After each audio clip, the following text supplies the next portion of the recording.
दोस्तों नमस्कार।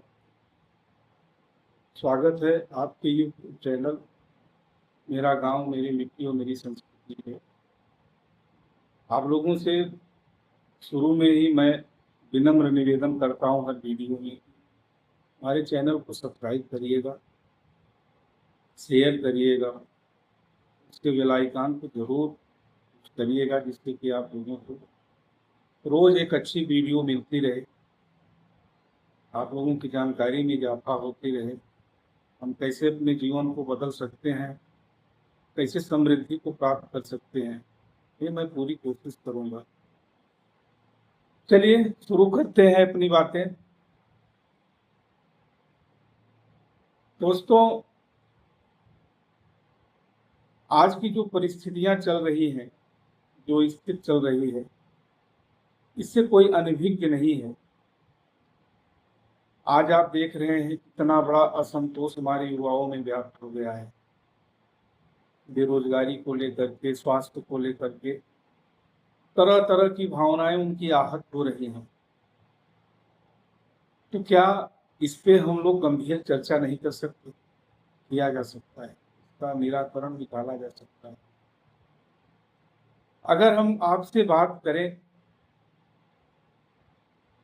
तो इसका सलूशन क्या हो सकता है? आज घरों में खुशियां, सौहार्द, आपसी प्रेम, भाईचारा सब कुछ धीरे धीरे विलुप्त होता चला जा रहा है। हमारे संस्कार, हमारी परंपराएं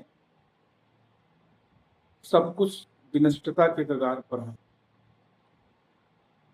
दोस्तों, इसकी शुरुआत होती है हमारी मिट्टी से।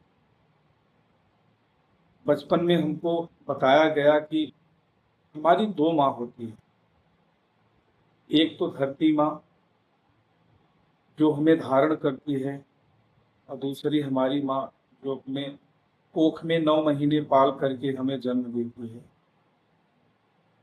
दोनों माँ की जरूरत है। एक माँ तो बीच में ही छोड़ के चली जाती है या हम उसे छोड़ के चले जाते हैं, लेकिन जो धरती माँ होती है वो जन्म से लेकर के मृत्यु तक हमारा ख्याल रखती है, हमारा पोषण करती है। लेकिन एक सवाल उठता है मित्रों कि अगर हमारे माँ की कोख दूषित हो जाए, हमारे माँ की कोख अपोषित हो जाए, पोषण रहित हो जाए, तो क्या हमारा पोषण संभव है? क्या हम स्वस्थ रह सकते हैं? क्या हम निरोगी रह सकते हैं? उत्तर मिलता ही नहीं। जैसे अगर हम अपने माँ के गर्भ में रहते हैं तो उस माँ को अच्छे अच्छे पोषक तत्वों की जरूरत पड़ती है। उस पोषक तत्वों की जो कि माँ ग्रहण करती है उसे हमें पोषण मिलता है। उसी ढंग से हमारी धरती माँ की भी कोख अगर पोषण रहित हो जाए, दूषित हो जाए, तो निश्चित तौर पर जो हमको पोषण के रूप में अन्न मिलता है वो भी दूषित हो जाता है, उसमें भी पोषण की कमी हो जाती है। आज वही स्थिति पैदा हो गई है। आज हमारी मिट्टी में जरूरत से कई गुना ज्यादा फर्टिलाइजर, केमिकल्स डाले जा रहे हैं और हम लोग बिल्कुल अंधों की तरह उसका प्रयोग कर रहे हैं। आज हमारी धरती से बगीचे गायब हो चुके हैं, जंगल गायब हो चुके हैं, पशु गायब हो चुके हैं। जो कुछ पशु होते भी हैं तो उनको हम लोग आवारा की तरह छोड़ देते हैं।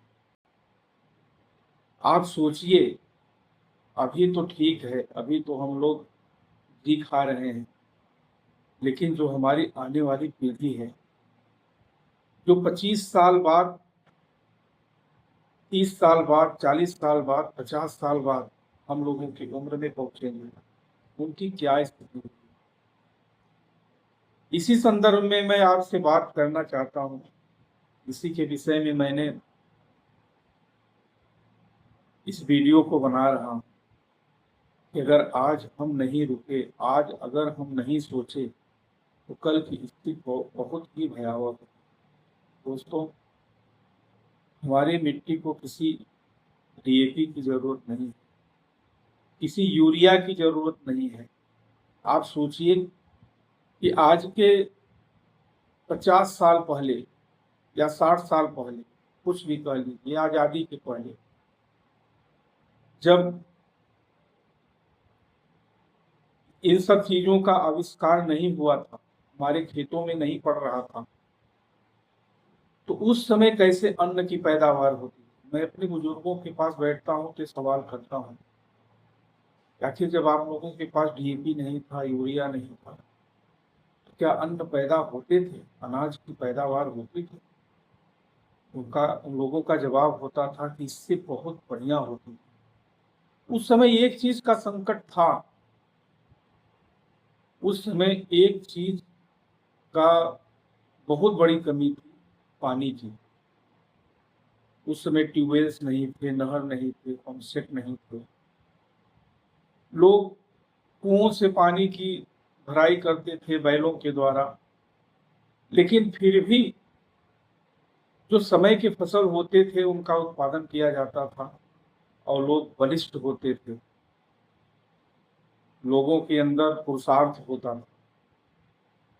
लेकिन आज हमारे पास पर्याप्त पानी है, पर्याप्त बिजली है, पर्याप्त ट्यूबवेल है, नहरें हैं, सारी संसाधन उपलब्ध हैं, जुताई के लिए मशीनरी का प्रयोग हो रहा है, फिर भी जो भी पैदावार हो रहा है उनको लेकर के आज हम क्यों चिंतित हो रहे हैं? क्यों आज हमारी सरकारें हमको बता रही हैं कि इन सब चीजों का प्रयोग कम करना चाहिए, कम, धीरे धीरे कम हो? तो अगर हम आज इस पे गंभीर होकर के नहीं चर्चा करेंगे, कल हमारे लिए अच्छा नहीं होगा। मित्रों, जैसा हमने शुरू में कहा कि हमारी मिट्टी को किसी भी कृत्रिम फर्टिलाइजर की जरूरत नहीं होती, हमारे मिट्टी को पोषक तत्वों की जरूरत होती है। जैसे हमारे शरीर को पोषण की जरूरत होती है, उसमें न्यूट्रिशियंस, माइक्रो न्यूट्रिशियंस, विटामिन्स, मिनरल्स, इन सब सारी चीजों की जरूरत होती है। वैसे ही हमारी धरती माँ को, हमारे मिट्टी को, हमारे खेतों को भी इन सारे पोषण तत्वों की जरूरत होती है। लेकिन क्या हम उनमें दे रहे हैं, उनमें डाल रहे हैं? शायद जवाब यही होगा कि नहीं। जो हम डीएपी डाल रहे हैं कोई पोषण तत्व नहीं है, जो यूरिया डाल रहे हैं पोषक तत्व नहीं है, वो एक फर्टिलाइजर है। जैसे कि अगर हम कमजोरी के लिए किसी एलोपैथ के कैप्सूल का प्रयोग करते हैं, वैसे ही उसका प्रयोग होता है। तो हम क्या करें कि अपनी मिट्टी को फिर से पोषक तत्वों से भरपूर कर दें? मित्रों, हमारे जमीन को, हमारे मिट्टी को दो चीजों की जरूरत पड़ती है, एक ऑर्गेनिक कार्बन की और दूसरा फास्फोरस।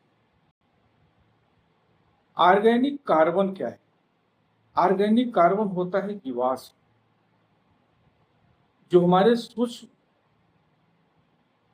कीटाणु होते हैं, जो कि गुड बैक्टीरिया के रूप में जाने जाते हैं। जैसे कि हमारे आंतों में गुड बैक्टीरिया होती है, उसे गट कहते हैं, वैसे ही हमारी मिट्टी में भी गुड बैक्टीरिया होती है। जब वो गुड बैक्टीरिया बहुतायत मात्रा में होते हैं और वो करोड़ों की मात्रा में पैदा होते हैं और उसी मात्रा में मृत होते हैं, तो जो उनकी मृत हो शरीर होती है उसी को हम जीवाश्म कहते हैं। वही है ऑर्गेनिक कार्बन। अगर हमारे मिट्टी में 1% केवल 1% कार्बनिक कार्बन है, तो उसमें सारी के सारे पोषक तत्व मिले होते हैं। दोस्तों, पहले बगीचों की संख्या बहुत ज्यादा होती थी, पेड़ पौधे बहुत ज्यादा होते थे। जब बगीचे होते थे उसमें पक्षियां होती थी, जो पक्षी होती थी वो हमारे खेतों में जाती थी, वहां पे बीट करती थी, और जो पक्षी बीट करती है ना, उसमें 100% फास्फोरस पाया जाता है। उनकी आपूर्ति हमारे खेतों में होती है। लेकिन आज बगीचे समाप्त हो गए हैं। जब बगीचे समाप्त हो गए तो आप देखेंगे कि बहुत सारे पक्षियां हमारे बीच से गायब हो गई। तरह तरह के कारण हम लोग बताते हैं, लेकिन कोई कारण नहीं। जब उनका घरौंदा हम उजाड़ देंगे तो रहेंगे कहाँ। तो हमको फिर से उन सबको बसाना है, अपनी मिट्टी को समृद्ध बनाना है। कैसे बनाना है, क्या किया जा सकता है इसको?